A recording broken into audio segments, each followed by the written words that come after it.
pertanyaannya gini, Pak, apa benar bahwa masa depan kita itu ditentukan oleh apa yang kita katakan hari ini? Dan keadaan saya hari ini adalah hasil dari apa yang saya ucapkan di masa lalu. Apa dasar Alkitabnya? Dasar Alkitabnya saya tunjukkan. Coba lihat ayat ini. Masih ingat ayat ini? Di dalam Amsal pasal 18 ayat 21. Firman Tuhan bilang apa? Hidup dan mati dikuasai Tuhan. Itu yang kita pikir selama ini. Tapi ayat ini bilang hidup dan mati apa saudara? Dikuasai lidah. Dikuasai artinya ditentukan oleh lidah. Apa itu lidah? Perkataan. Perhatikan baik-baik. Selanjutnya, siapa apa saudara? Suka. Nah, ini ada satu rahasia yang disingkapkan. Siapa suka menggemakannya akan memakan buahnya. Jadi perkataan itu, kalau saudara mau tahu kuasa perkataan, saudara harus belajar tentang hukum gema. Waktu saya masih kecil, saya suka sekali cari ruangan besar. Karena biasanya di ruangan besar saya bermain suara. Zaman sekarang nggak perlu ruangan besar, karena cukup teknologi bisa membuat jadi ada echonya. Kalau zaman dulu belum ada teknologi secanggih itu, dan biasanya butuh ruangan besar.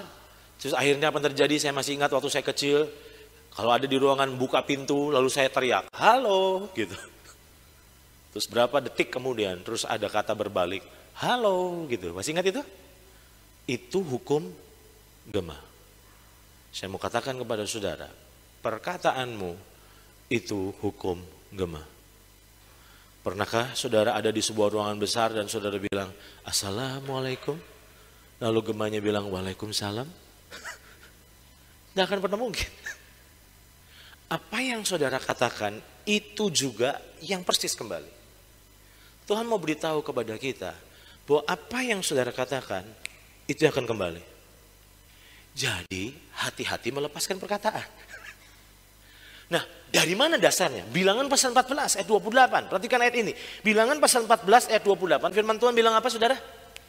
Katakanlah kepada mereka. Ini Tuhan ngomong sama bangsa Israel lewat Musa.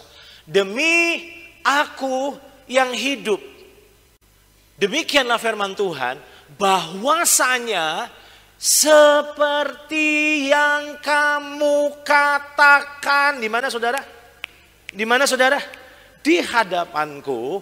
Demikianlah akan kulakukan kepadamu. Saudara mau tahu nggak? Kenapa bangsa Israel itu bisa nggak masuk Kanaan? Kenapa bangsa Israel nggak masuk Kanaan? Apa karena Tuhan nggak sanggup? Nah, saudara mau tahu kalau saudara selidiki kenapa mereka nggak masuk? Karena mulut mereka yang bilang. Waktu mereka lihat raksasa, mereka bilang nggak mungkin kita masuk. Tuhan bilang, apa yang kamu katakan itu yang akan aku lakukan. Sejak saya ngerti ini, saya benar-benar jaga betul perkataan saya. Masih ingat Yesus bilang hiduplah, jadilah seperti imanmu? Masih ingat peristiwa itu? Jadilah seperti imanmu. Apa itu iman? Percaya dan berkata. Hari ini. Saya berharap mungkin kita sudah dengar pengajaran tentang kuasa perkataan. Tapi izinkan pagi ini kita kembali diingatkan lagi. Bahwa hidup oleh iman tidak cukup percaya. Tapi harus diucapkan. Karena waktu engkau mengucapkannya, engkau sedang melepaskan kuasa yang tersimpan dalam hidupmu. Hari ini, jangan salahkan Tuhan kalau kuasa itu sepertinya tidak bekerja. Karena kuasa itu satu-satunya cara melepaskan kuasa yang ada dalam dirimu. Itu ternyata lewat perkataan saudara. Amin saudara?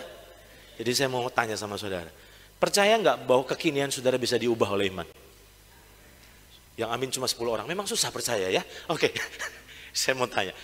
Saudara percaya bahwa kekinian saudara bisa diubah oleh kuasa perkataan saudara? Kalau kekekalan saja bisa diubah, masakan kekinian tidak bisa diubah?